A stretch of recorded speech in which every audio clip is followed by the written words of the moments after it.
So alright guys, welcome back to my vlog. So I am guys सन्चै अनि आराममा हुनुहुन्छ होला। म एकदमै सन्चै छु।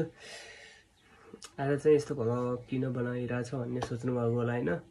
सो आजको भ्लग चाहिँ धेरै त्यस्तो केही छैन। सो जस्ट नयाँ हेलमेट लिएको हैन।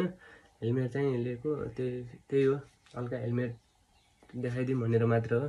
सो हेलमेट देखाउनु भन्दा नि पहिला म के भन्न चाहन्छु भनेपछि यो भिडियो जसले हेर्नुहुन्छ हैन, जसले हेर्नुहुन्छ त्यो मान्छेले चाहिँ सब्स्क्राइब गरिदिनु होला अनि हल्का भिडियोहरु पनि हेरिदिनु होला, माया देखाइदिनु होला हैन, कमेन्ट गरिदिनु होला मैले नि हेरिरहेको छु भनेर कसले हेरिरहेछ कुन ठाउँबाट।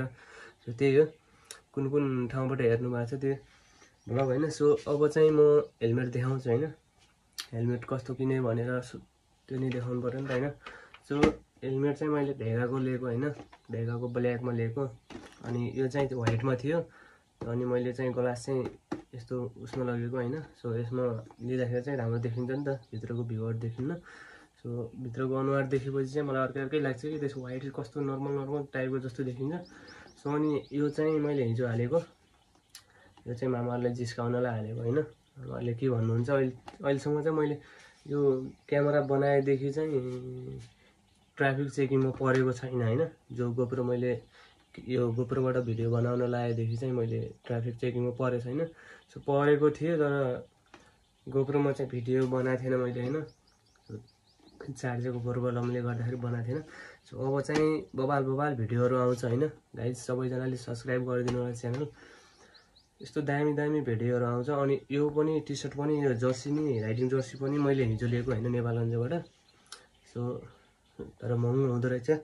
आफूलाई चाहिँ बेसिक लेभलमा लिँदाखेरि चाहिँ कस्तो हुन्छ भन्दाखेरि चाहिँ त्यो सोच्दाखेरि चाहिँ अब आफूलाई पनि अलिकति गाह्रै फिल हुँदो रहेछ के महँगो चीज जस्तो देख्दा अब। सो त्यही भएर चाहिँ अलिकति रहर जस्तो पनि लागेको थियो मलाई यो जर्सी लगाउने हैन। सो फक्सको लगेको दामी छ हैन जर्सी, व्हाइट बाइक व्हाइट भएर पनि व्हाइटमा लगेको मैले यस्तो हैन। सो त्यही हो। अब हेलमेट लगाएर टेस्ट गरौँ न कस्तो देखिन्छ, कमेन्ट गर्नु होला सबैजनाले। त्यही हो गाइज, अब हेलमेट चाहिँ दामी देखिन्छ हैन। सो अब यो पनि भइहाल्यो, के हो यो कमेन्ट गर्नु होला। सो त्यही हो गाइज।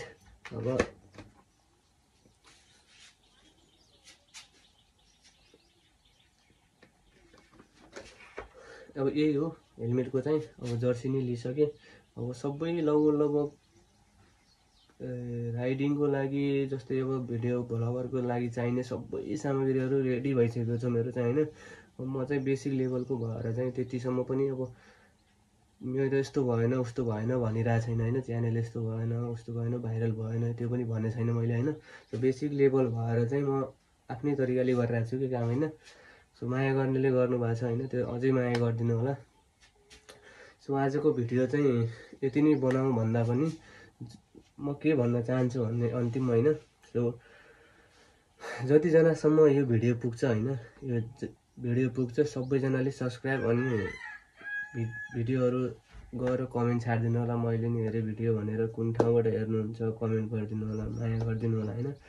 सो त्यही हो। सानो बेसिक लेभलबाट जाँदाखेरि चाहिँ सुरुमा अलि गाह्रो नै हुन्छ हैन। जो पनि त्यही हो। यो अहिले ठुलो ब्लगरहरु बिग ब्लगरहरु छन् हैन, त्यो पनि बेसिक लेभलमा जाँदाखेरि यस्तै नै थियो के हैन। हो त्यही हो। सबैजनाले माया गरिदिनु होला। भ्लग हेर्नुहुन्छ भने चाहिँ comment, subscribe, bell icon on गरिदिनु होला हैन। सो गाइज आजको भिडियो चाहिँ यति हैन। सो सबैजनाले माया गरिदिनु होला। Let's go guys, bye bye.